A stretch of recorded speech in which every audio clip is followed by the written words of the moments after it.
क्षण कर्म चेतन बंधकारु, कर्म के अवसान का कह कर स्वरूप यथार्थ जग का, जो किया उपकार है उसके लिए जिन वाणी माँ को वंदना शत बार है, वंदना शत बार है, वंदना शत बार है।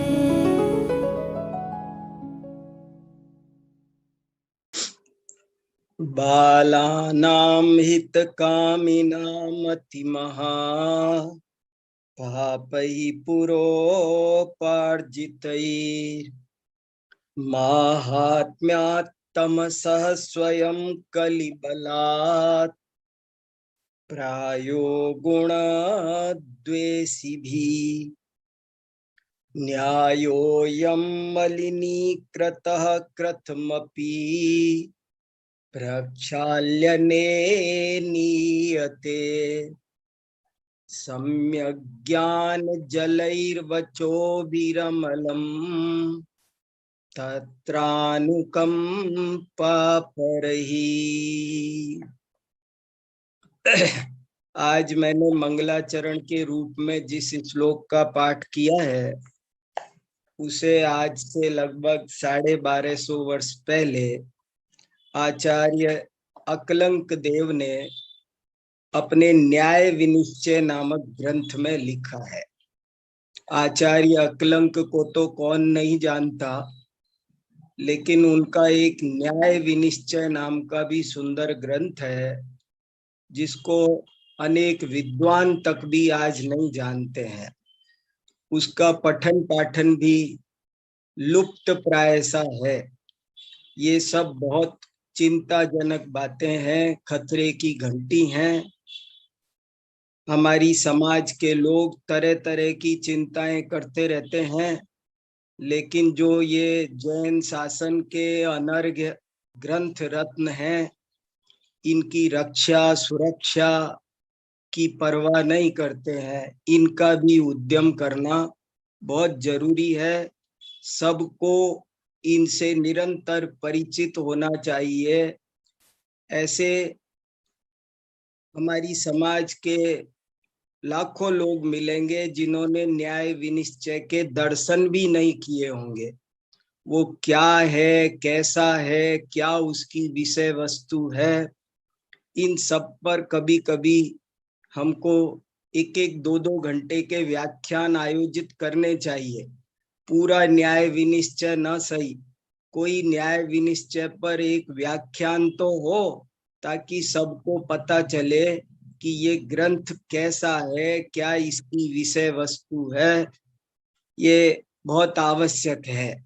तो आज मैंने जो मंगलाचरण का श्लोक पढ़ा है वो उसी न्याय विनिश्चय में से पढ़ा है, जो बहुत ही महान ग्रंथ है, बहुत महत्वपूर्ण ग्रंथ है।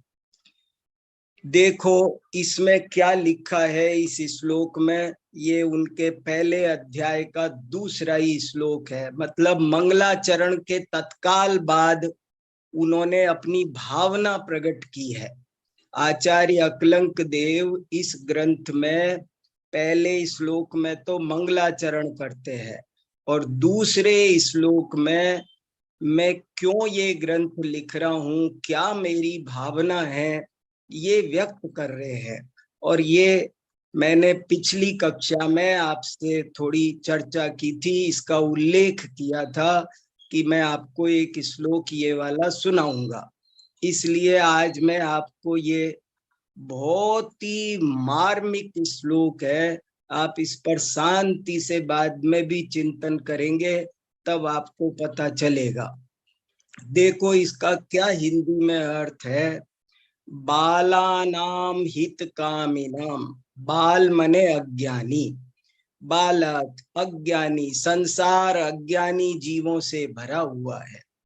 संसार के जो अज्ञानी जीव हैं, जो अपना हित चाहते, हित कामिनाम मने हितैषिणाम, जो अपना हित चाहते हैं, ऐसे अज्ञानी जीव, ऐसे अज्ञानी जीव जो अब अपने अज्ञान को दूर करना चाहते हैं, ऐसे हिताभिलाषी अज्ञानी जीवों का ये अति महापापई पूर्वोपार्जितोई, ये इनका पूर्वोपार्जित महान पाप का उदय समझो कि आज इस कलयुग में बहुत से लोग न्याय शास्त्र को पढ़ते नहीं हैं और उस पर उल्टे सीधे आरोप लगाते हैं। ये तो कठिन है, ये तो अप्रयोजन भूत है, जाने क्या क्या बोले। ये भव्य जीवों का जो तत्व ज्ञान प्राप्त करना चाहते हैं, उनका ये बहुत बड़ा पाप का ही उदय समझो। या मैं क्या कहूँ, आचार्य कहते हैं कि मैं क्या बोलूं, या मैं इसे कलयुग की महिमा बताऊं, क्या बताऊं। ये क्या हो गया है, जो न्याय शास्त्र जीवों को अमृत के समान है, जो न्याय शास्त्र तत्काल अज्ञान को दूर करने वाला है, जो न्याय शास्त्र तत्काल जीवों को सम्यक की प्राप्ति कराता है, तत्व ज्ञान में स्पष्टता और निशंकता पैदा करता है, वो न्याय शास्त्र भी आज गुण द्वेषी लोगों ने, गुण द्वेषी लोग किसे कहते हैं? जो गुणों से द्वेष करता है उसको गुण द्वेषी कहते हैं। जो गुणों को गुण नहीं मानते बल्कि उनको भी दोष के रूप में सिद्ध करते हैं, ऐसे जीव गुण द्वेषी हैं। तो क्या उनके हृदय अकलंक जैसे धुरंधर तार्किक नैयायिक महान आचार्य के ये हृदय के उद्गार हैं। ज्यादातर न्याय शास्त्र के आचार्यों के बारे में, न्याय शास्त्र के बारे में लोगों की ऐसी धारणा है कि ये तो रूखे हैं, ये तो कोरा बौद्धिक व्यायाम करते हैं, इनमें कोई तत्व ज्ञान की, आत्महित की कोई अभिलाषा नहीं, इस तरह की झूठी झूठी बातें करते हैं। तो आज उनका उद्गार निकल रहा है अकलंक आचार्य का कि ओ हो, ये अज्ञानी जीवों का क्या बताऊं, ये उनका कोई पाप कर्म का उदय है कि जो आज ऐसे लोग पाए जाते हैं, अथवा ये कलयुग की महिमा कहो कि ऐसे लोग पाए जाते हैं जो न्याय शास्त्र पढ़ते भी नहीं और पढ़ने भी नहीं देते, गुण द्वेषी हैं, और उन्होंने न्यायोयम मलिनीकृतः, उन्होंने इस न्याय शास्त्र को मलिन कर दिया, उस पर उल्टे सीधे आरोप लगाकर, अथवा उसको केवल खंडन मंडन का ही विषय समझकर। जैन न्याय का उद्देश्य खंडन मंडन करना नहीं है, बल्कि जैन न्याय का उद्देश्य तत्वाधिगम है, प्रमाण नयैरधिगम। ये जैन न्याय का उद्देश्य है। दूसरे का खंडन करना और अपना मंडन करना, ये समझना ये न्याय शास्त्र को मलिन करना है। बोले लोगों ने न्याय शास्त्र को मलिन कर दिया है। देखो कैसे उनका हृदय पिघल रहा है, कैसी अपरंपार करुणा झलक रही है कि ये न्याय शास्त्र मलिन कर दिया है। सो मैं क्या करूं, कथमपि प्रक्षाल्य ने नीयते, क्या करूं, दुनिया को सुधार नहीं सकता, कलयुग को सतयुग में बदल नहीं सकता। मैं मेरी शक्ति अनुसार कैसे भी करके इस न्याय शास्त्र की मलिनता को धो धोकर प्रक्षालित करके आगे बढ़ा रहा हूं, ने नीयते, आगे ले चल रहा हूं। सम्यक ज्ञान जलई, मैं इसे सम्यक ज्ञान रूपी जल से धो रहा हूं और भव्य जीवों के हितार्थ प्रस्तुत कर रहा हूं। हमारे पूर्वाचार्यों ने भी अनुकंपा पुरई, महान अनुकंपा परायण समंत भद्रादि आचार्यों ने, समंत भद्रादि आचार्य महान अनुकंपा परायण, मक्खन जैसे कोमल हृदय के आचार्य थे ये।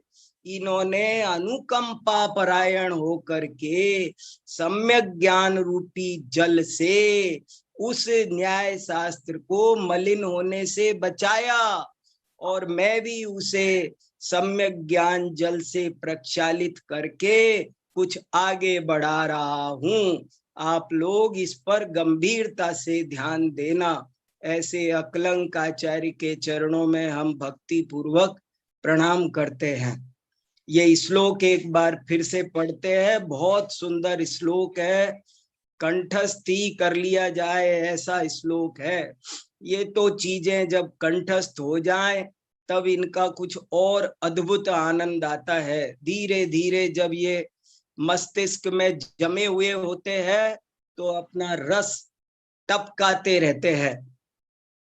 बालानामित कामिनामति महा पापहि पुरोपार्जितहि माहात्म्यात् तमसः स्वयं कलिबलात् प्रायो गुणाद्वेषिभिः न्यायोऽयं मलिनीकृतः कथमपि प्रक्षाल्यने नीयते सम्यक् ज्ञान जलैर्वचोभिरमलम् तत्रानुकंपा परहि। सही कहा दिनेश जी, शार्दूल विक्रीडित छंद है, अद्भुत छंद है, लेकिन भाव तो देखो, इनकी भावना देखो, भाव देखो, भावना देखो। इसलिए पुनः अर्थ बताऊं? दीपाली जी पूछ रही हैं, एक बार अर्थ फिर से बताओ। देखो एक बार फिर अर्थ देखते हैं संक्षेप में। बालानाम, अज्ञानी जीव, जो ऐसे अज्ञानी हैं कि हितकामी नाम, अज्ञानी हैं लेकिन सोचते हैं कि हम बड़े अज्ञानी हैं, हमारा हित हो जाए। हिताभिलाषी, आत्महित के जो अभिलाषी भव्य जीव है, जो अपना कल्याण करना चाहते हैं, जो निकट भव्य हैं, जिनको अपने अज्ञान से भय लगा है, जिनका संसार सागर का किनारा पास आया है, ऐसे भव्य जीवों को ये न्याय विद्या मिल जाए। लेकिन पर क्या बताएं, उनका ये बड़े पाप कर्म का उदय समझो, अथवा ये कलयुग की महिमा समझो। ये कलयुग का महात्म्य है, कलयुग कल का अंधकार का की महिमा है कि गुण द्वेषी लोग आज बहुत पाए जाते हैं। प्रायः आज गुण द्वेषी लोग बहुत पाए जाते हैं। कितने लोग हैं जो इस न्यायामृत का पान करते हैं, बल्कि इसकी तरह तरह से आलोचना करने वाले पाए जाते हैं, और उन्होंने इस न्याय को मलिन कर दिया है। आचार्य अकलंक देव कहते हैं कि हमारे पूर्वाचार्यों ने इस न्याय शास्त्र को सम्यक ज्ञान रूपी जल से धो धोकर आगे बढ़ाया है, और उसी परंपरा में मैं भी अनुकंपा परायण होता हुआ अपने हृदय को पवित्र करते, मेरे को दूसरे का खंडन करने के लिए, या मैं जीत जाऊंगा इसलिए, या मैं बहुत बुद्धिमान हूं अपनी बुद्धि का लोहा मनवाने के लिए, मैं न्याय शास्त्र इसलिए नहीं लिख रहा हूं कि दुनिया जान जाए मैं कितना बड़ा तार्किक हूं, मैं कितना प्रकांड पंडित हूं। ऐसा इस भावना से नहीं, मैं पवित्र भावना से भव्य जीवों का हित हो जाए, उन्हें सत्य का ज्ञान हो जाए। एकांत से पीड़ित ये जगत बहुत दुखी है, और प्रथम तो ज्ञान के क्षेत्र में आता नहीं है, आता है तो एकांत से मारा जाता है, एकांत पकड़ने मिल जाता है। जीव या तो ज्ञान के क्षेत्र में आ नहीं पाते हैं, और आते हैं तो एकांत मिल जाता है, उसी को पकड़ करके फिर वे डूब जाते हैं। इसलिए ये स्यादवाद रूपी जल से, सम्यक ज्ञान रूपी जल से धो धोकर स्यादवाद नय से संस्कृत करके जिनवाणी का हर कथन जब आप और हम स्यादवाद से समझेंगे तब सत्य ज्ञान होगा, अमृत मिलेगा। कोई भी वाक्य हो, कोई भी वाक्य हो, कैसा भी वाक्य हो, देखो कैसी गहरी गहरी चर्चाएं आ रही है। काम कैसे होता है, दैव से होता है, पुरुषार्थ से होता है, ज्ञान मोक्ष का कारण है, ये भी बात एकांत से गलत है। सम्यक अज्ञान बंध का कारण है, ये भी बात सर्वथा मानी जाए तो गलत है। सभी ज्ञान प्रमाण भी है, अप्रमाण भी है, कोई ज्ञान सर्वथा प्रमाण नहीं है, कोई ज्ञान सर्वथा अप्रमाण नहीं है। ये सर्वथा शब्द तो बहुत भयंकर हालाहल विष है, सर्वथा शब्द हालाहल विष है। जबान के टच होते ही जीव की मृत्यु होती है। इसलिए समझो और इस स्यादवाद को जीवन में उतारो, समझो, सारा उजाला हो जाएगा, सारा अंधकार दूर हो जाएगा, सारी खिड़कियां खुल जाएंगी, लोकालोक झलकने लगेगा ज्ञान में। ऐसी स्यादवाद की अद्भुत महिमा है।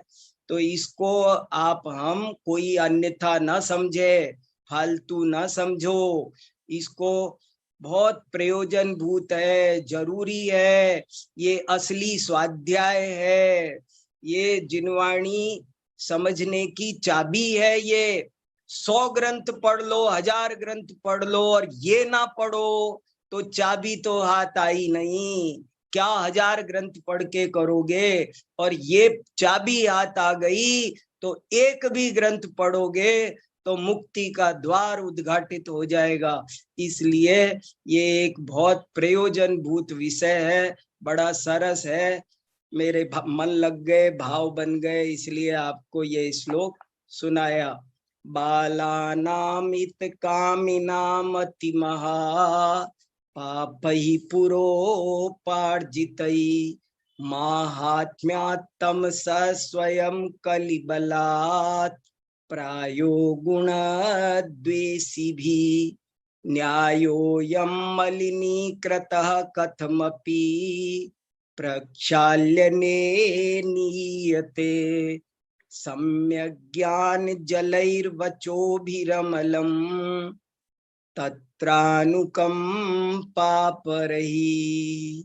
चलिए, अब हम लोग जिस विषय की चर्चा कर रहे हैं उस विषय पर थोड़ी सी बात आगे बढ़ाते हैं। हमारा विषय चल रहा है कि प्रत्येक ज्ञान प्रमाण भी है और अप्रमाण भी है। कोई भी ज्ञान सर्वथा प्रमाण नहीं है और कोई भी ज्ञान सर्वथा अप्रमाण नहीं है। और ये चर्चा यद्यपि मूल कारिका में नहीं आई है, लेकिन 101 नंबर की कारिका की टीका में अष्टसहस्त्री में आचार्य विद्यानंद स्वामी ने इसे प्रश्न उठा करके उठा दिया है। और ऐसा लगता है उनको ये विषय बहुत प्रिय है। मैं जब इस विषय को समझने बैठा और यहाँ स्पष्टीकरण नहीं हुआ ज्यादा, तो उनके और ग्रंथों में खोजने लगा तो पता चला कि उन्होंने तत्वार्थ श्लोक वार्तिक में भी इस विषय को बहुत विस्तार से समझाया है कि प्रत्येक ज्ञान प्रमाण भी है और प्रत्येक ज्ञान अप्रमाण भी है। कोई भी ज्ञान हो वो प्रमाण भी, कथनचित प्रमाण भी है और कथनचित अप्रमाण भी है। और ये शंका भी फिर उठाई गई कि फिर प्रमाण अप्रमाण की व्यवस्था कैसे बनेगी, फिर ये प्रमाण शास्त्र की कैसे चलेगा, ये प्रमाण है, ये प्रमाणाभास है, ऐसी व्यवस्था कैसे संचालित होगी। तो उन्होंने उत्तर दिया कि वो भी मुख्य गौण के आधार से चलेगी। ये तो कमाल कर दिया, हर चीज मुख्य गौण के आधार से चलती है। तो उन्होंने कहा ये भी मुख्य गौण के आधार से चलेगी। यदि प्रत्येक ज्ञान में प्रमाणांश भी है और अप्रमाणांश भी है, यदि प्रमाणांश को मुख्य करते हैं तो वो प्रमाण कहलाएगा, और अप्रमाणांश को मुख्य करते हैं तो वही ज्ञान अप्रमाण कहलाएगा। ये बहुत क्रांतिकारी बात है और बहुत ही महत्वपूर्ण है और सत्य स्वरूप का दर्शन कराने वाली बात है। कोई आग्रह जिद नहीं है, लेकिन वस्तु का स्वरूप ऐसा ही है, ये बताना चाहते हैं कि प्रत्येक ज्ञान प्रमाण भी है अप्रमाण भी है। तो कैसे है, इसमें 3 बातें हमें समझनी है, जिनमें से 2 हम समझ चुके हैं, तीसरी अब समझते हैं। एक बात तो हमको ये समझनी है कि मिथ्या ज्ञान भी सर्वथा मिथ्या नहीं होता। हमारे पास 3 स्टेप है इस विषय को। हमारा मुद्दा क्या आज का, सभी ज्ञान प्रमाण भी हैं और अप्रमाण भी है, और इसे समझने के लिए 3 बातें समझनी है। नंबर 1, मिथ्या ज्ञान भी सर्वथा मिथ्या नहीं होते हैं, मिथ्या ज्ञान भी सर्वथा अप्रमाण नहीं होते हैं, वे भी कथनचित प्रमाण होते हैं। और मैं समझता हूं इस बात को अब यहाँ स्पष्ट करने की कोई जरूरत नहीं है। पिछले परिच्छेद में हम खूब अच्छी तरह स्पष्ट कर चुके हैं कि जितना भी गलत ज्ञान होता है वो भी कथनचित सही होता है। हमको अगर ठूंठ में पुरुष दिखाई दिया है तो वो भी कथनचित सम्यक है, क्योंकि पुरुष दिखाई दिया है, घोड़ा नहीं दिखाई दिया, मछली नहीं दिखाई दी, हाथी नहीं दिखाई दिया। वो ठूंठ में मछली क्यों नहीं दिखी, हाथी क्यों नहीं दिखा, घोड़ा क्यों नहीं दिखा, पुरुष ही क्यों दिखा? तो इसका मतलब है वहां कथनचित प्रमाणत्व है। प्रत्येक मिथ्या ज्ञान में कथनचित प्रमाणता है। अभी मैं उस ट्रैक पे नहीं जाता हूं, अपन खूब स्पष्टीकरण कर चुके। दूसरा मुद्दा हमें ये समझना है कि सारा सम्यक ज्ञान भी हाँ, सादृश्य की अपेक्षा से दीपाली जी उसमें प्रमाणता है ना। उससे तो सिद्ध किया आचार्यों ने, बहुत गहरी चर्चा है ये, और बड़ी इतना आनंददायक चर्चा है, ऐसा लगता है कि ये क्या हो गया, ये हम क्या समझते थे और ये क्या हो गया। ऐसे ही जितना भी सम्यक ज्ञान है वो सारा सर्वथा सम्यक नहीं है, वो भी कथनचित सम्यक है, कथनचित मिथ्या है, कथनचित अप्रमाण है। तो कैसे अप्रमाण है? सम्यक ज्ञान भी प्रमाण भी कैसे अप्रमाण है? तो सम्यक ज्ञान के 2 भेद है, एक अपूर्ण ज्ञान, एक पूर्ण ज्ञान, एक केवल ज्ञान, एक छद्मस्त का ज्ञान, मति श्रुत अवधि मन पर्याय रूप अपूर्ण ज्ञान, और एक केवल ज्ञान। हमने अपूर्ण ज्ञान कैसे कथनचित अप्रमाण होता है ये भी मुद्दा पिछली क्लास में अच्छी तरह समझ लिया था। मेरे ख्याल से इसे भी स्पष्ट करने में अभी मैं समय और नहीं लगाता हूं। किसी को चर्चा करनी हो तो कर लेना, कर लेंगे, लेकिन ये भी सब मैं इसलिए बता रहा हूं, ये सब चीजें स्पष्ट होनी चाहिए। छायोपसमिक ज्ञान, ठीक, जितना छाय, हाँ, सम्यक ज्ञान 2 तरह का, छायोपसमिक ज्ञान और छायिक ज्ञान। तो छायोपसमिक ज्ञान भी सर्वथा प्रमाण नहीं होता है, सम्यक ज्ञान रूप छायोपसमिक, वो भी सर्वथा प्रमाण नहीं होता है, कथनचित अप्रमाण होता है, क्योंकि जैसी वस्तु होती है वैसा नहीं जानता है कोई भी। मति श्रुत अवधि मने पर्याय, ये कोई भी जैसी वस्तु होती है वैसा नहीं जानते। हम एक पेड़ को देखते हैं तो वो दौड़ता हुआ दिखाई दे रहा है जबकि वो स्थिर है। अथवा अथवा मैं दूर से जंगल में एक पेड़ को देख रहा हूं तब वो कुछ और दिखता है, और जैसे जैसे उसके पास जाता जाता हूं, मैं 1 किलोमीटर दूर से एक पेड़ को देख रहा हूं तब, और आधी किलोमीटर दूर से देख रहा हूं तब, और 1 फीट दूर से देख रहा हूं तब, क्या ज्ञान समान होता है? भिन्न भिन्न क्यों हुआ? क्या पेड़ भिन्न भिन्न प्रकार का है? पेड़ एक ही प्रकार का है, लेकिन ये छायोपशमिक ज्ञान उसे एक सा देखता नहीं। ये जो मेरा रूमाल है, इस रूमाल को आप दिन में देखो, रात में देखो, ट्यूबलाइट में देखो, बल्ब में देखो, थोड़ी कम ज्यादा रोशनी में देखो, अलग अलग कलर का दिखाई देगा। दूर से देखो, पास से देखो, अलग अलग कलर का दिखाई देगा। हर एक की आंख से अलग अलग दिखाई देगा। तो इसका क्या क्या कलर है, वास्तविक कलर क्या है? आंखों से निर्णय नहीं होगा। आंखों ने जो उसका शुक्लत्व सामान्य दिखाया, उस अपेक्षा प्रमाण है, और शुक्लत्व में भी हजारों उतार चढ़ाव हैं जिनको गलत जान जाती है इंद्रियां, इसलिए वो अप्रमाण का अंश है। सारे छायोपशमिक ज्ञान के साथ है, रसना के साथ भी ऐसा ही है।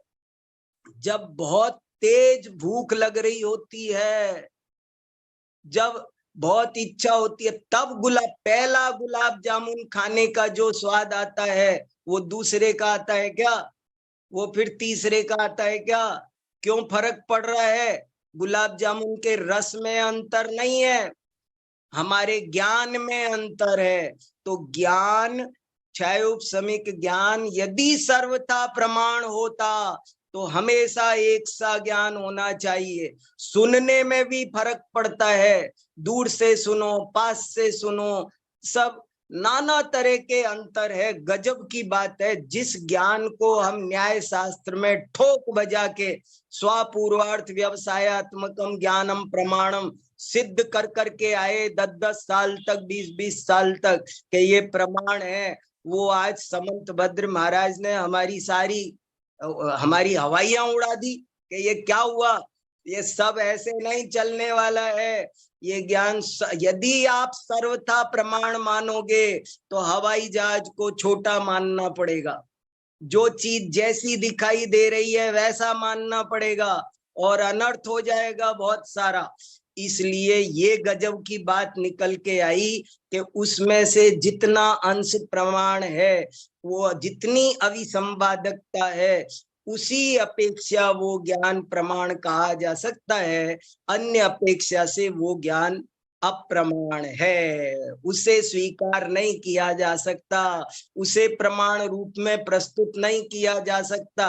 हवाई जहाज दिख रहा है, इस अंश में उसे प्रस्तुत किया जा सकता है, लेकिन उसका आकार की अपेक्षा से, छोटे होने की अपेक्षा से नहीं प्रस्तुत किया जा सकता। आपको सूरज दिख रहा है, इस अपेक्षा बात ठीक है, लेकिन क्षितिज में चिपका हुआ धरती से दिखाई दे रहा है, इस अपेक्षा आप अपनी बात प्रस्तुत नहीं कर सकते हैं, वो उस अपेक्षा वो अप्रमाण है। ऐसी बहुत गहरी चर्चा आई जिसको आप सब अभी बहुत सोचना। मैं तो अभी इसी विषय पर बहुत उदाहरण देके बहुत सारी बातें, बहुत ऊहापोह है अभी इसमें, उसे भी रख सकता हूं। पर अब अपन जिस मुद्दे पर सब लोग अटके हुए हैं कि केवल ज्ञान कैसे अप्रमाण है, पूर्ण ज्ञान कैसे अप्रमाण है, इस पर हम सब बहुत चिंतन कर रहे हैं और थोड़े से आकुल व्याकुल हो रहे हैं कि ये क्या हो रहा है, केवल ज्ञान कैसे अप्रमाण है। और बहुत लोगों ने मुझे लिखा है और मुझे बहुत आनंद है कि सब लोग स्यादवाद अनेकांत को काफी अच्छे से समझ रहे हैं, सब समझ गए हैं, और जो शंका थी उसको तो निर्मूल कर दिया हमारे साथियों ने।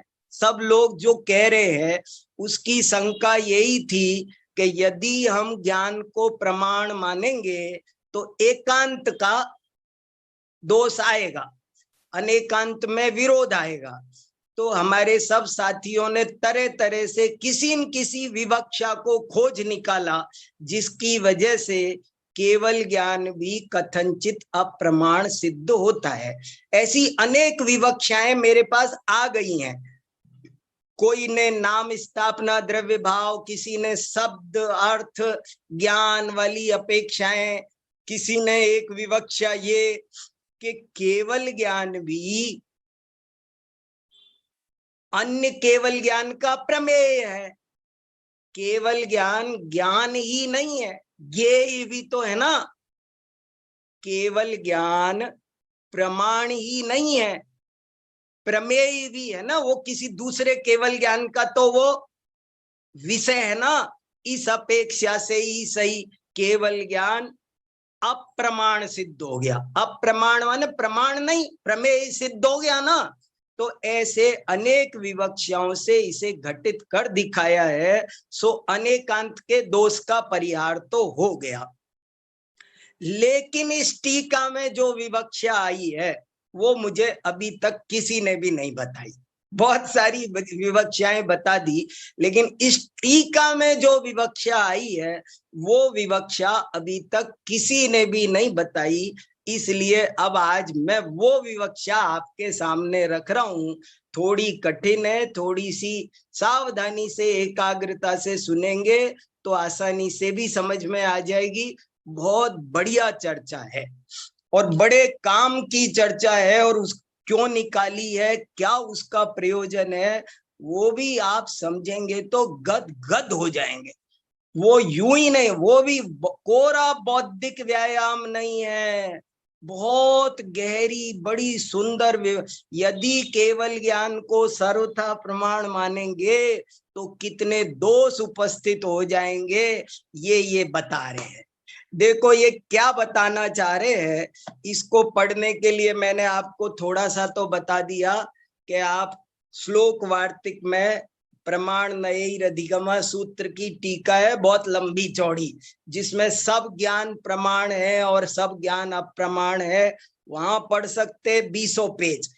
इसके अलावा एक ये पुस्तक है स्यादवाद एक अनुशीलन, पंडित चैन सुखदास जी न्याय तीर्थ द्वारा संपादित है। इसमें भी एक माणिक चंद जी न्याय तीर्थ हुए, बहुत धुरंधर विद्वान, उन्होंने एक बहुत बढ़िया लेख लिखा है। वो लेख का नाम स्यादवाद और अनेकांती है, लेकिन वो पूरा का पूरा लेख 10 पन्ने का है और इसी विषय पर टिका हुआ है कि कैसे सभी ज्ञान प्रमाण भी हैं और अप्रमाण भी है। बहुत सुंदर लेख है।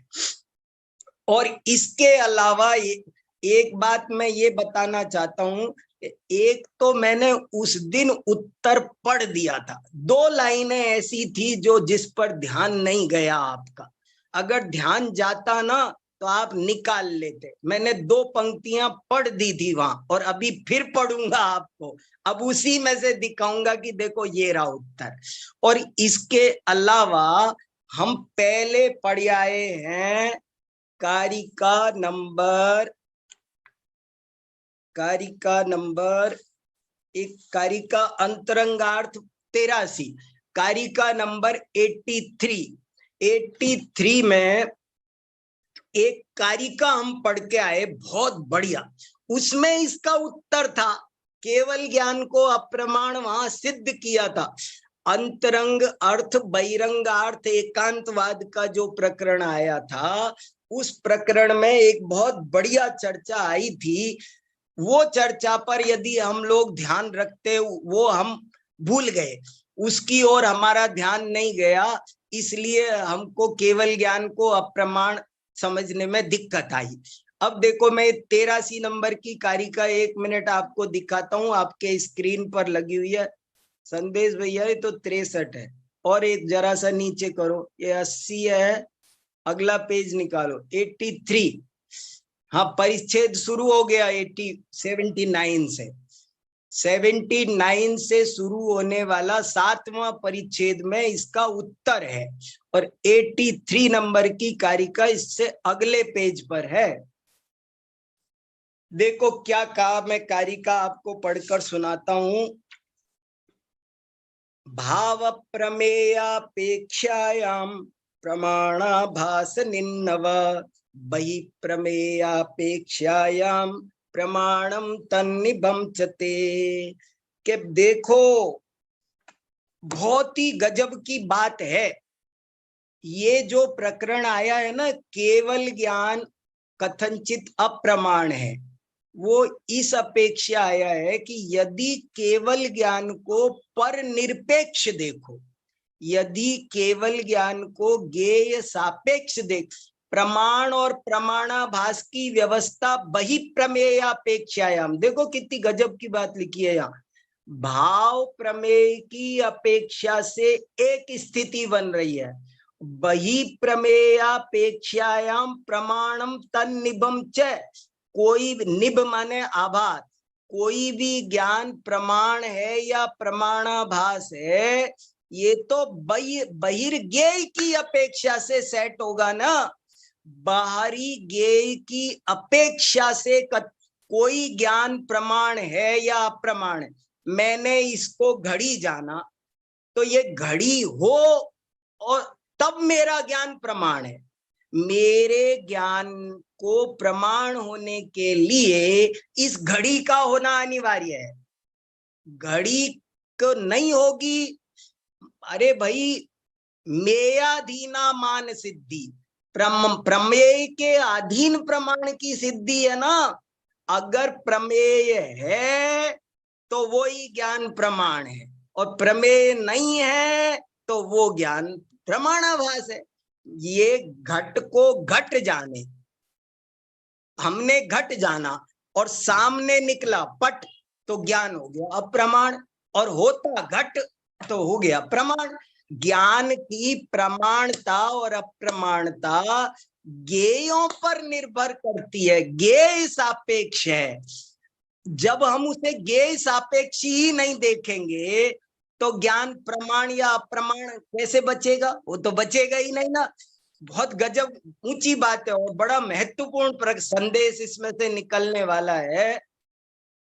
देखो ये आगे आप आप्तमीमांसा की टीका ही पढ़ लेना, हिंदी वाली ही, उसमें बहुत साफ साफ लिखा है, बौद्ध लोग बहिर्ज्ञेयों को नहीं मानते, अनेक अद्वैतवादी नहीं मानते, अनेक ज्ञानाद्वैतवादी नहीं मानते, कुछ लोग ज्ञान में ज्ञेयाकारों को नहीं मानते, और ज्ञान में ज्ञेयाकारों को नहीं मानने के कारण वो सारी व्यवस्था भंग हो रही है।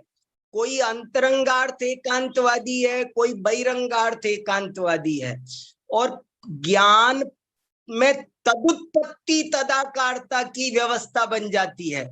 ज्ञान को ज्ञान से देखो, और जब ज्ञान को ज्ञान से देखेंगे तो पता चलेगा।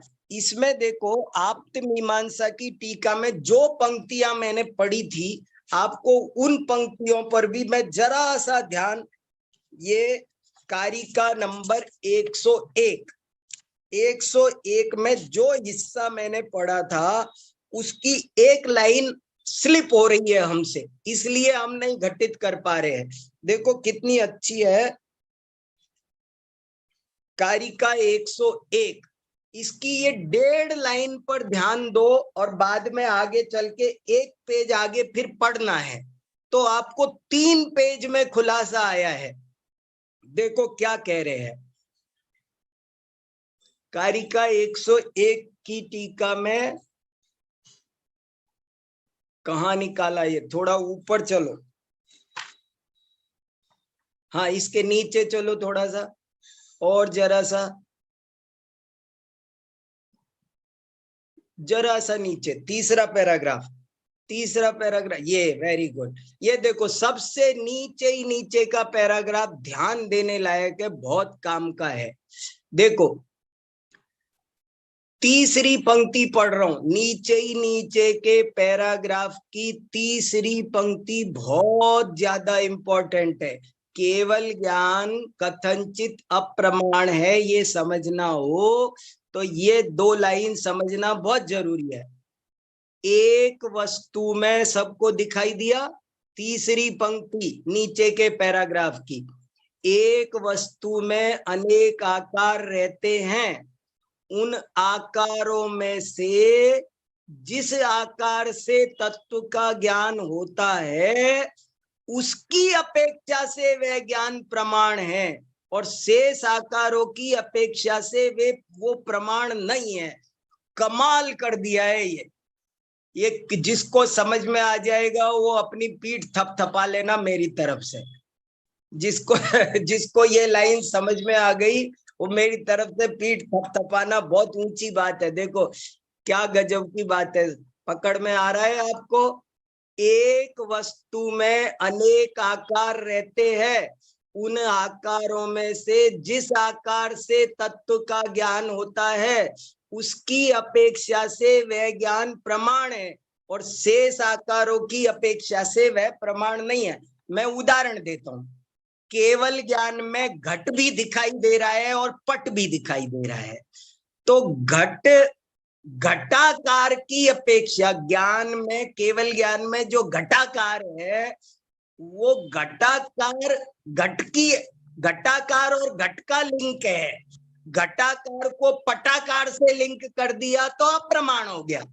घट और घटाकार कोई मिलाओ, प्रमाण प्रमेय बनाओ, जब तो वो प्रमाण है। और एक तरफ तो ले लिया घट और दूसरी तरफ ले लिया पटाकार रूप केवल ज्ञान, या एक तरफ ले लिया पट और केवल ज्ञान में से ले लिया घटाकार। केवल ज्ञान में से घटाकार लो तो बाहर में घट लेना है, पटाकार लो तो पट लेना है, तब तो वो प्रमाण है, अन्यथा वो अप्रमाण है। बहिरंगार्थ एकांतवादियों का, अंतरंगार्थ एकांतवादियों का, विज्ञानाद्वैतवादियों का, ज्ञान मात्र की सत्ता मानने वालों का, ज्ञेय मात्र की सत्ता मानने वालों का, इतने सब की समीक्षा एक इस मत से हो रही है। इसलिए ये विवक्षा बहुत महत्वपूर्ण है। अब क्या इसमें रहस्य है, आपको थोड़ा और सोचना है। मैं भी पढ़ रहा हूं, सोच रहा हूं, और आगे 3 पेज इस बारे में लिखे जो मेरे भी कम समझ में आए, लेकिन अब आप पढ़ोगे तो समझ में आएगा। 3 पेज लिखे हैं इस विषय, इन 2 लाइनों की खुलासा आगे 3 पेजों में है।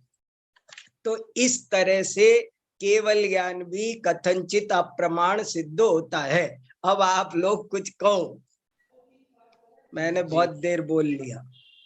देखो संदेश भैया जी, अभी हमने स्पष्ट हुआ कि नहीं हुआ होगा तो चिंता मत करो, अभी अपन और चर्चा करेंगे, घबराने की कोई बात नहीं। लेकिन प्रकरण महत्वपूर्ण है और अच्छा है, और मुझे उम्मीद है 90% बात सबको स्पष्ट हुई होगी। जी, पिछली कक्षा में हमने मिथ्या ज्ञान और सम्यक ज्ञान के बारे में क्या अनेकांत है, कैसे स्यादवाद है, ये तो समझा था। आज हमने पूर्ण ज्ञान, केवल ज्ञान के बारे में भी आदरणीय भाई साहब के माध्यम से स्पष्टीकरण हुआ कि वो भी किस तरह सर्वथा प्रमाण नहीं है और सर्वथा अप्रमाण नहीं है। इस संबंध में आप लोगों के कोई प्रश्न हो तो आप लोग रख सकते हैं। स्वयं प्रभा जी। हाँ भाई, आपने जैसे आकार जो अभी लाइन दिखाई ना अपने टीका में, हाँ, तो उसमें आकार यही कह सकते हैं ना, ये कहे ना कि जब ये आत्मा अपनी आत्मा को गे बनाएगा तो वह केवल ज्ञान प्रत्यक्ष है। मतलब केवल आत्मा को ही नहीं, किसी भी चीज को। अच्छा, किसी भी चीज को गे बनाएगा तो वो, जैसे उदाहरण दिया ना, चाहे जब वो घट को जान रहा है चाहे पट को जान रहा है, एक ही ज्ञान में, देखो ये लिखा है ना, बहुत महत्व। एक वस्तु में अनेक आकार हैं, उन आकारों में से जिन आकार से तत्व का ज्ञान हो रहा उसकी अपेक्षा वो प्रमाण है। अन्य आकार की अपेक्षा अप्रमाण है। आकार को हम आकार और ज्ञेय एक ही चीज हो गई ना। हाँ, तो ज्ञेय का जो ज्ञान में प्रतिबिंब पड़ रहा है वो आकार है। अच्छा, ये का जो ज्ञान में प्रतिबिंब, ठीक है ठीक है। बिल्कुल, ऐसा कह सकते हैं भाई साहब, अप्रमाणाकार की अपेक्षा। अप्रमाणाकार जी, क्या हुआ इसका मतलब? अप्रमाण भी झलक रहा है वस्तु के नहीं, संबंध में। उनकी सीधी सी बात है, ज्ञान और ज्ञेय की मैत्री बननी चाहिए। ज्ञान और ज्ञेय, प्रमाण और प्रमेय की, प्रमाण की प्रमाणता प्रमेयाधीन है। अधीन शब्द अच्छा ना हो तो भी मेरी बात का मतलब समझो। प्रमाण जी, प्रमाण प्रमाण तब कहला, कोई भी ज्ञान प्रमाण कैसे कहलाता है? प्रमेय हो तब ना। जी, प्रमेय के बिना वो प्रमाण नहीं होता ना। बस सीधी सी बात है, वो कह रहे कि उस प्रमेय की विवक्षा हटा दो तो, या प्रमेय की अन्य विवक्षा लगा दो तो केवल ज्ञान आप प्रमाण हो जाएगा। सही है, आत्मा प्रमत्त नहीं है, अप्रमत्त नहीं है। क्यों नहीं है? ऐसी स्थिति होती ही नहीं कि आत्मा प्रमत्त भी ना हो अप्रमत्त भी ना हो। फिर क्यों कह दिया? वो पर सापेक्ष बन रही हैं वो स्थितियां, और हमको पर को देखना ही नहीं है। स्व सापेक्ष देखते हैं तो बनता ही नहीं है। केवल ज्ञान को केवल ज्ञान से देखो, ज्ञेयों से मत देखो। ज्ञेयों से देखते हैं तब वो प्रमाण, और बताया ना, बही प्रमेयापेक्षायाम प्रमाणम तन्निभम च। बाई प्रमेय की अपेक्षा से प्रमाण और प्रमाणाभास की व्यवस्था बनती है। बाह्य प्रमेय देखेंगे नहीं तो कहां से बनेगी? जी। हाँ दिनेश जी। हाँ दिनेश जी। जय जिनेन्द्र डॉक्टर। जय जिनेन्द्र। अच्छा, मैं ये कह रहा था इसमें जैसे स्व पर प्रकाशक को जोड़े हैं तो ज्यादा स्पष्ट नहीं होगा कि अगर स्व आत्मा ज्ञान स्वरूप अगर मात्र है तो वहां प्रमेय की पर प्रकाशक में बनती है वो जो आप कह रहे हो। हाँ, मुझे लगता है इससे स्वपर प्रकाशक वाली व्यवस्था से और क्लियर हो सकता है ये। हाँ, इसमें तो बिल्कुल सीधी बात लग रही है कि स्व प्रकाशक में आत्मा की बात आ गई, पर प्रकाशक में गेहूं की आ गई, पर गेहूं की। बस बहुत बहुत बढ़िया लग रहा है ये, सही लग रहा है एकदम। बस मुझे इतना सा लग रहा है थोड़ा सा, ये तो बहुत बढ़िया है। मुझे ये लग रहा है कि मैं आप सबसे ये जानना चाह रहा हूँ थोड़ा सा कि ये आगे के 2-3 पेज में कहना क्या चाह रहे, इन्होंने कैसे इस बात में से कैसे इन्होंने बौद्ध दर्शन का, ज्ञानाद्वैतवादियों का कैसे निराकरण कर लिया, उनकी मान्यताएं कैसे इसमें से निकल करके खत्म हो रही है, ये एक बात है। ये तो अपने समझ में आ ही रहा है, लेकिन ये जो 2-3 पेज इसकी टीका के आगे चल के आ रहे हैं वो स्पष्ट नहीं हो रहे, थोड़े स्पष्ट हो रहे हैं, थोड़ी थोड़ी कुछ उलझन हो रही है, तो उनको आप लोग थोड़ा सा देखना। और आपने जैसे इसमें कहा कि उसमें लिखा है कि एक वस्तु में अनेक आकार होते हैं। हाँ, तो आपने उसमें माने ज्ञान, यहाँ वस्तु का मतलब ज्ञान। मैंने हाँ नहीं, यहाँ वस्तु का मतलब ज्ञान। सही का, वेरी गुड वेरी गुड। प्रकाशक दोनों आ गए ना उस वस्तु में, दोनों आकार आ गए, स्व प्रकाशक की अपेक्षा पर प्रकाशक की अपेक्षा। हाँ, ये तो क्लियर है यहाँ पे इस अपेक्षा। एक वस्तु में अनेक आकार का मतलब स्वाकार पराकार, स्वप्रकाशक पर प्रकाशक। हाँ जी, हाँ जी, उस अपेक्षा से स्पष्ट है। ट्यूबलाइट को प्रकाशित कर रही है, इसी अपेक्षा से देखो। हाँ जी, उसे ये टेबल आदि प्रकाशित कर रही है, पुस्तकें प्रकाशित कर रही है, इस अपेक्षा मत देखो। और प्रमाणता अप्रमाणता तब खड़ी होगी जब हम दूसरे पदार्थों को सामने लाएंगे। प्रमाणता अप्रमाणता की तो बात ही तब शुरू होगी जब हम बाह्य अर्थ को देखेंगे। वो पर प्रकाशक में 2 भाग आ गए उसके। पर प्रकाशक में 2 मिनट को ये सोच के देखो कि पर पदार्थ है नहीं दुनिया में। हाँ जी, आप ऐसी कल्पना करो कि पर पदार्थ दुनिया में है नहीं, तो अब तो केवल ज्ञान ज्ञात वो तो वही है। ज्ञायक को ज्ञायक कहना भी उचित नहीं है, क्योंकि वो तो पर ज्ञेय की सापेक्षता से कथन हुआ ना। हाँ जी, हाँ जी। तो उसमें प्रमाणता अप्रमाणता तभी खड़ी हो रही है जब पर गे खड़े हो रहे हैं। ये खास बात है। उसकी प्रमाणता अप्रमाणता बचती तब है जब प्रमेय हो। हाँ, वही जब तो कितनी बढ़िया लाइन पहले पढ़ चुके हम 83 में, वही प्रमेयापेक्षायाम प्रमाणम तन्निबम च। बाह्य प्रमेय है तो प्रमाण प्रमाणाभास की बातें हैं, नहीं तो प्रमाण प्रमाणाभास की बातें ही नहीं होती। मैंने क्लियर लिख दिया 83 में, तो यही सेंटेंस एज इट इज पूरा आ गया। हाँ हाँ हाँ हाँ भाई प्रमाण, भाई पदार्थों की अपेक्षा है प्रमाणता और हाँ अप्रमाणता। हाँ हाँ हाँ या कुछ थोड़ा सा क्लियर हुआ है विषय भी। वाह। हाँ, अभी बीके जैन साहब तत्पश्चातम भी जयपुर से हमारे साथ विमला बेन भी जुड़ी हैं, उनके बाद हाँ उनको हाँ हाँ सुनो सुनो। अभी बीके जैन साहब। गुरुजी जय जी में। हाँ जी।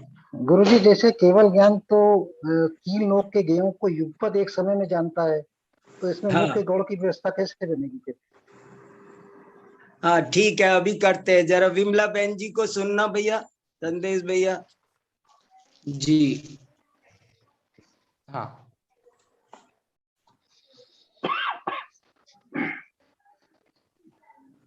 हाँ दीदी आप अनम्यूट कीजिए। हाँ दीदी बोलिए। हाँ बोलिए बोलिए दीदी। सर्वद्रव पर्यायसु केवलस्थ है। हाँ तो सभी द्रव और सभी उनके गुण और सभी पर्याय एक साथ युगपत जानती हैं। तो ये हाँ घटोपट की मुख्यता और गुणता तो छह सब में होती है। तो हाँ ये भी तो एक स्पष्ट सारे जानने में आ रहे हैं उनके। हाँ। तो इसमें भेद कैसे करोगे केवल ज्ञान में? अब इसमें तो यही लिखा है, घट ज्ञान घटाकार की अपेक्षा प्रमाण। वही तो मैं कह रहा हूँ, थोड़ा सा आगे। अब एक दफे आपको कोई सुनाएगा वो 2 पेज, मैं भेजता हूँ आपको। वो 2 पेज क्या कह रहे हैं वो, ये थोड़ा सा समझ में, थोड़ा सा एक जगह मैं भी उलझ रहा हूँ। नहीं, अधिक क्रमिक ज्ञान हो तब हाँ तो अभी घट को मुख्य कहते हुए प्रमाण है, तो वह घट की अपेक्षा वो प्रमाण, पट की अपेक्षा केवल ज्ञान में भी सभी के गेयाकार तो बनते होंगे ना।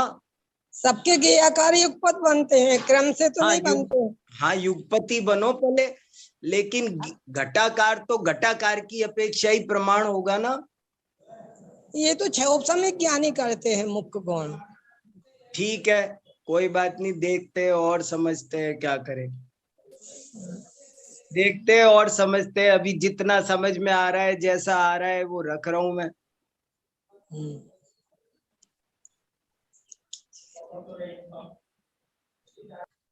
जी। वो इतना जरूर कह रहे कि बहिरंग पदार्थ भी सिद्ध होने चाहिए, अंतरंग पदार्थ भी सिद्ध होने चाहिए। एक दफे 7वां परिच्छेद भी फिर से पढ़ना होगा इस विषय के लिए। वो भी अपन को वहां भी थोड़े से उलझे हुए थे, अंतरंग बहिरंग अर्थ वाले में।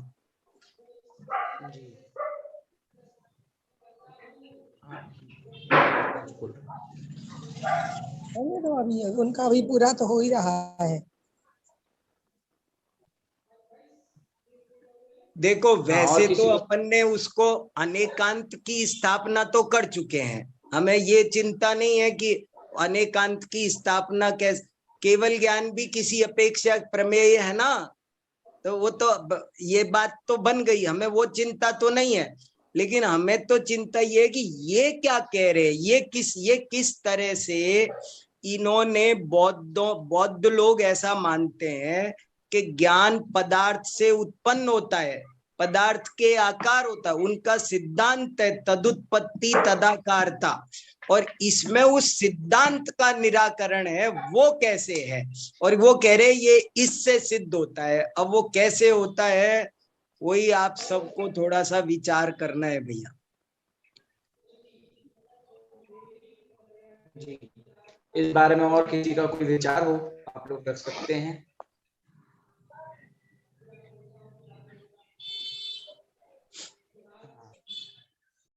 अभी ये जो 2-3 पेज आदरणीय भाई साहब ने बताए, इन सभी हम सभी को इसका बहुत गहराई से एक एक शब्द पर ध्यान देकर इनका अवश्य अध्ययन करके और क्या बात है इसको अवश्य हमें समझना चाहिए। असल में बहुत सारी चीजें जो अन्य मत की विवक्षा से कही जाती है अपन वो अन्य मत का ज्ञान नहीं वैसा पूरा वो क्या कह रहे हैं, वो भी सब कई जगह दिक्कत आती है।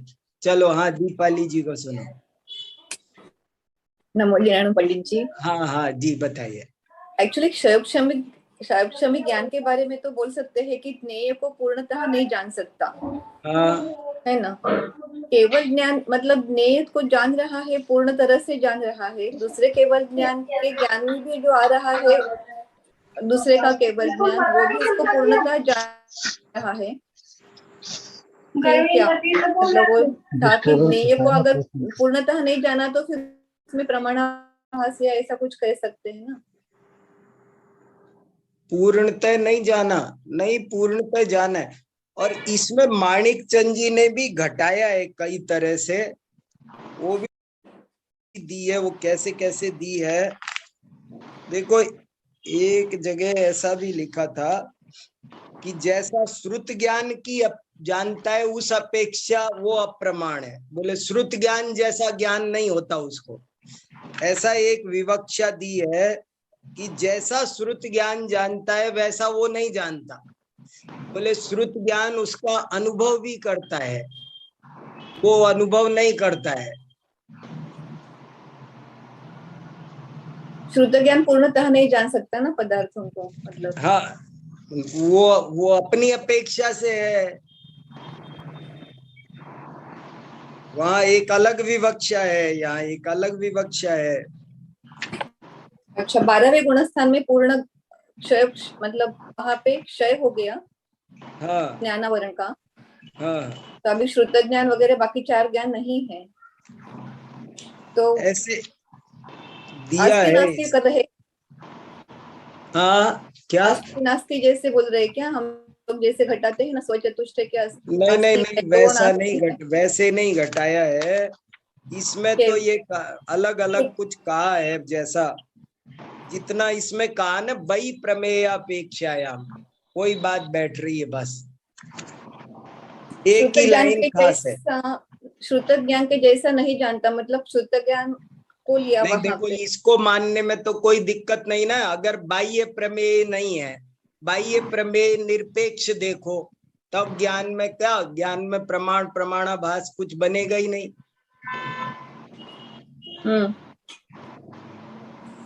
तो प्रमेय है तो ज्ञान प्रमाणाभास होगा, ऐसा कहना है ना। हाँ, प्रमेय प्रमाणाभास भी होगा। हाँ, तो जब प्रमेय नहीं है तो प्रमाण भी नहीं, प्रमाण भी अप्रमाण भी नहीं। लेकिन ऐसा हो ही नहीं सकेगा, ज्ञान के लिए प्रमेय तो चाहिए, तभी तो ज्ञान है। मतलब दोनों का एक दूसरे पर है ना, वाविनाभावी है ज्ञान और हाँ, तो उसको तो ज्ञान नाम भी उपचार है उसका।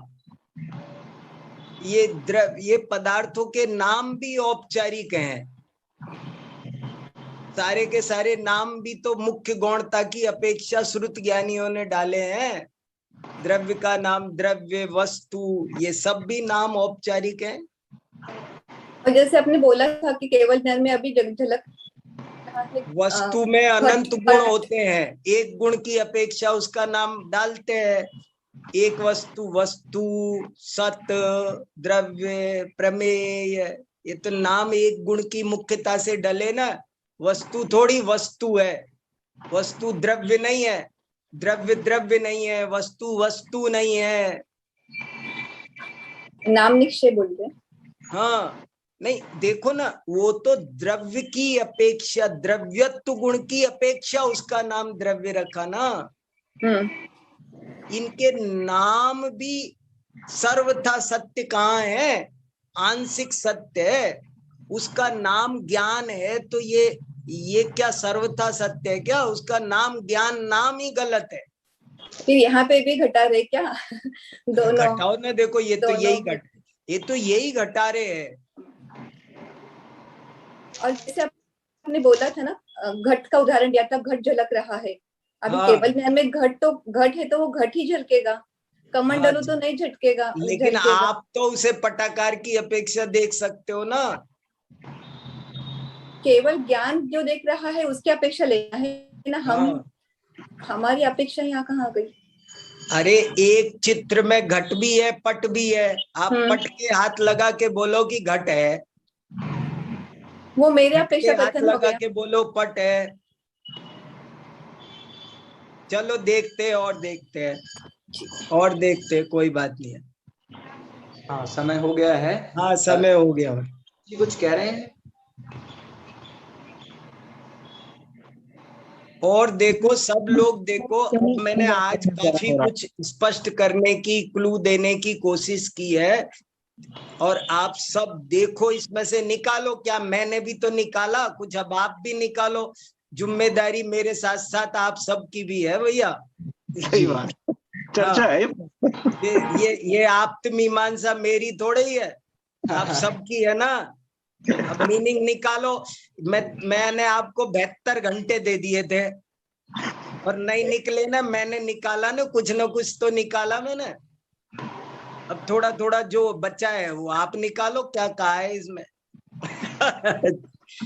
बिल्कुल सही बात है। हाँ निकलेगा, कोई बात नहीं, चिंता मत करो, धैर्य रखो, सब निकलेगा। और एक आध दिन 4 दिन लगेंगे, क्या हुआ, दोबारा पढ़ेंगे आप मीमांसा शुरू से अंत तक एक बार। बिल्कुल। चलिए अभी हमारा समय भी हो गया है। इस प्रकार आज बहुत गहरी और बहुत महत्वपूर्ण विषय पर हमारी चर्चा हुई। इस पर आप सब लोग भी बहुत विचार करें, और काफी कुछ तो सुलझ गया है। और अनेकांत और स्याद्वाद संबंध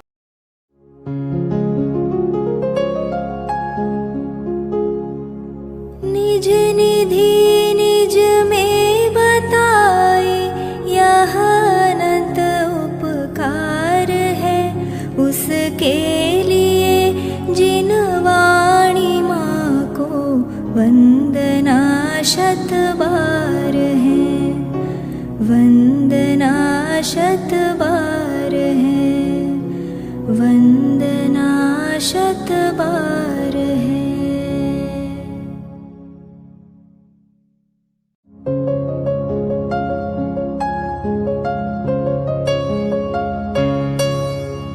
हे जिन वाणी भारती तो ही जपो दिन रैन, जो तेरी शरणा गहे सो पावे सुख चैन। जा वाणी के ज्ञान ते सूझे लोकालोक, सो वाणी मस्तक नवो सदा देत हो ढोक, सदा देत हो